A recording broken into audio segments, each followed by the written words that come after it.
আমাদের মা বোনরা যারা আমার আলোচনাটা শুনতেছেন, আপনারাও আপনার স্বামীর মুড ভালো দেখলে আমলটা করেন। আম্মা জান বলেন, আমি যখন নবীর মুড ভালো দেখতাম, আমি নবীজিকে বলতাম, হুজুর আপনি আমার জন্য আল্লাহর কাছে দোয়া করেন। নবীজি আল্লাহর কাছে বলতেন, আল্লাহুম্মা গফিরলি আয়েশা, আল্লাহ আপনি আয়েশাকে মাফ করে দেন। মা তাকদ্দামা মিন যামবিহা ওয়া মা তাআখার, আল্লাহ আয়েশার আগে পরের কোনো গুনাহ থাকলে সব মাফ করে দেন। ওয়া মা আসাররাত ওয়া মা আলানাত, গোপন প্রকাশ্য কোনো গুনাহ থাকলে সব মাফ করে দেন। আম্মা জান আয়েশা সিদ্দিকা বলেন, এই দোয়া নবী যেদিন করতেন, ফাদাহিকাত আয়েশাতু হাত্তা সাকাতা রাসুহা মিন দিহকিহা, আম্মা জান খুশিতে হাসতে হাসতে আম্মা জানের মাথা গিয়া কোলের উপর পড়তো। নবীজি আম্মা জান আয়েশাকে বলতেন, আয়েশা আয়া সুররুকি দুআই, আমি দোয়া করলে বুঝি তোমার অনেক খুশি লাগে? আম্মা জান আয়েশা জবাব দিতেন, মালি লা ইয়াসুররুনি দুআউকা, আপনার দোয়ায় খুশি না হয়ে উপায় আসেনি, আমার কি হলো যে আপনার দোয়ায় খুশি হব না? দুনিয়ার যার জন্যই দোয়া করবেন ওই ব্যক্তি তো খুশি হওয়া ছাড়া কোনো উপায় নাই। এখন নবী কি বলে দেখেন, আয়েশা আমি তোমার জন্যই দোয়াটা করলাম, তুমি এত খুশি হইলা, কিয়ামত পর্যন্ত আমার উম্মতকে তুমি জানায়া দিবা, আমার উম্মত যেন খুশি হয়। কেন?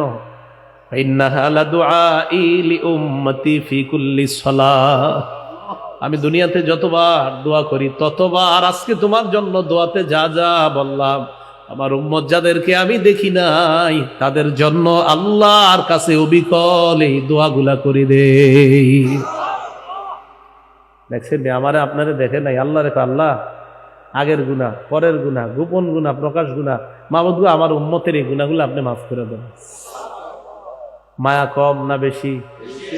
তাই ওনার এবার একটা নতুন বাংলা বলি, তাই এই নবীকেই সবচেয়ে বেশি ভালোবাসা দরকার, যেহেতু উনি সবচেয়ে বেশি মায়া করে আমাদের। রাসূলুল্লাহ সাল্লাল্লাহু আলাইহি সাল্লাম বলেন, লিকুল্লি নাবিয়্যিন দাওয়াতুন মুস্তাজাবা কদ দাআ বিহা, সব নবীর একটা স্পেশাল দোয়া আছে, এই দোয়াটা নবীরা দুনিয়াতে করছে, কবুল হয়ে গেছে সাথে সাথে। আমাদের নবী বুদ্ধি করছে, আমাদের নবীকে আল্লাহ স্পেশাল একটা দোয়া দিছে, দেওয়ার পর আমাদের নবী বুদ্ধি করে দোয়াটা করে নাই। নবীজি বলেন, ইন্নী ইখতাবাতু দাওয়াতি শাফাআতান লিউম্মতি ইয়াউমাল কিয়ামাহ, আমি আমার দোয়াটা মুলতবি করে রাখছি আমার উম্মতের জন্য, যেন কিয়ামতের ময়দানে আল্লাহর কাছে সুপারিশ করতে পারি। দেখছেন নি কিয়ামত কবে হবে? 1500 বছর আগে উনিও জানে না, আরো কতদিন দুনিয়া থাকবে আল্লাহ ভালো জানে। এই দুনিয়া এত বছর পর কিয়ামত হবে, আর কিয়ামতের মাঠে আমি আপনি বিপদে পড়ব, ওই সময় যেন এই দোয়াটা কাজে লাগে, তাই দুনিয়াতে না কইরা এটা নিজে নিয়ে গেছে আখিরাতে আল্লাহর কাছে এই দুনিয়ার স্পেশাল দোয়াটা করবে। তাহলে মায়া যে বেশি, এটা এতদিন শুধু মুখে মুখে কানে কানে শুনতাম, আজকে আমরা বাস্তবিক দেখলাম যে না, আসলেই নবী আমাদেরকে সবচেয়ে বেশি মায়া করতেন। ঠিক না বলেন? এই জন্য ওনাকে সবচেয়ে বেশি ভালোবাসা দরকার। আল্লাহ তৌফিক দান করেন। রাসূলুল্লাহ সাল্লাল্লাহু আলাইহি সাল্লাম কতটা মায়া করতেন একটা হাদিস শুনুন। আকাশে মেঘের ঘনঘটা, মেঘের ঘনঘটা বুঝেননি? অনেক সময় দেখবেন দুপুর 2টা-3টার দিকেও একদম মনে হয় যে সন্ধ্যা হয়ে গেছে, প্রচন্ড আকাশ পুরা কালো হয়ে গেছে, আর বাতাস চলতেছে, আর বাচ্চারা ইচ্ছা মতো দৌড়াইতেছে।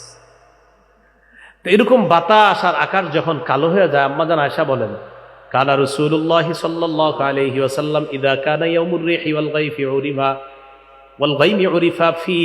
উরিফা যালিকা ফি ওয়াজহিহি। আম্মা জান আয়েশা বলেন, প্রচন্ড ঝড় আর আকাশের মধ্যে মেঘের ঘন ঘটা যখন দেখা যেত, আল্লাহর নবীর চেহারা মোবারকের মধ্যে পেরেশানির ছাপ দেখা যাইত। এই দেখেন, এটা একটা রাস্তা। আম্মা জান আয়েশা বলেন, আকবালা ওয়া আদবার, বিশ্বাস করেন এই হাদিসটা যখন পড়ি আর আমি কল্পনা করি, আকাশ মেঘাচ্ছন্ন, নবী একবার সামনে যায় একবার পিছনে আসে, মানে পেরেশান হইলে মানুষ যেমন করে এমন করতেছে, সামনে যায় পিছনে আসে, সামনে যায় পিছনে আসে। আম্মা জান আয়েশা বলেন, ব্যাপারটা আমি লক্ষ্য করে দেখলাম, এমন করে কেন?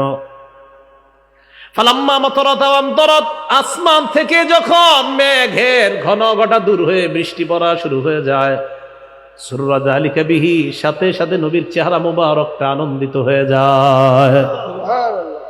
আমি আল্লাহর নবীকে প্রশ্ন করলাম, ইয়া রাসূলুল্লাহ, আকাশ যখন মেঘাচ্ছন্ন থাকে প্রচন্ড ঝড়ের দিনে আপনার চেহারা মোবারক পেরেশানি কেন থাকে? আপনি একবার সামনে যান আর একবার পিছনে কেন আসেন? নবীজি জবাব দেয়, আয়েশা ইন্নী খাশিতু আন ইয়াকুনা আযাবা সুল্লিত আলা উম্মতি। আমি টেনশন করি আকাশ যখন কালো হয়ে যায়, আগের জাতির উপর গজব আসার আগে আকাশ কালো হয়ে যেত, আকাশ যখন কালো হয় আমার ভয় হয়, আমার টেনশন হয়, না জানি কোনো গজব আবার উম্মতের উপর আসে কিনা। এই টেনশনে আমার একবার রাস্তায় সামনে যায় আর একবার পিছনে আসি, কারণ আমার টেনশনের আর শেষ থাকে না।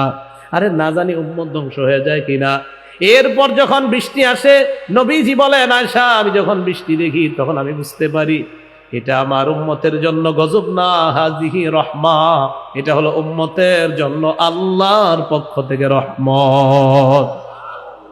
তাহলে একটু ভাবেন তো, যিনি এখন দুনিয়াতে নেই, যিনি চলে গেলেন, যিনি মদিনায় শুয়ে আছেন, তিনি দুনিয়াতে থাকা অবস্থায় তিনি আকাশ মেঘাচ্ছন্ন দেখলে টেনশন করেন, আরে না জানি কোনো গজব এসে আমার উম্মতকে ধ্বংস করে দেয় কিনা।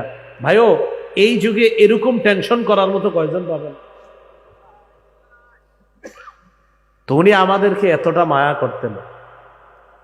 তো রাসূল সাল্লাল্লাহু আলাইহি ওয়াসাল্লাম যেহেতু এত মায়া করতেন, তাই তাকে সবচেয়ে বেশি ভালোবাসতে কি সবাই রাজি আছি? এবার আপনাদের সামনে এই ওনাকে যেহেতু সবচেয়ে বেশি ভালোবাসবো, এটাকে কেন্দ্র করে কয়েকটি কথা। প্রথম কথা, বলেন আমার সাথে, নবীর আনুগত্য করা। বলেন আল্লাহর আনুগত্য করা। নবীজির আনুগত্য করা মানেই আল্লাহর আনুগত্য করা।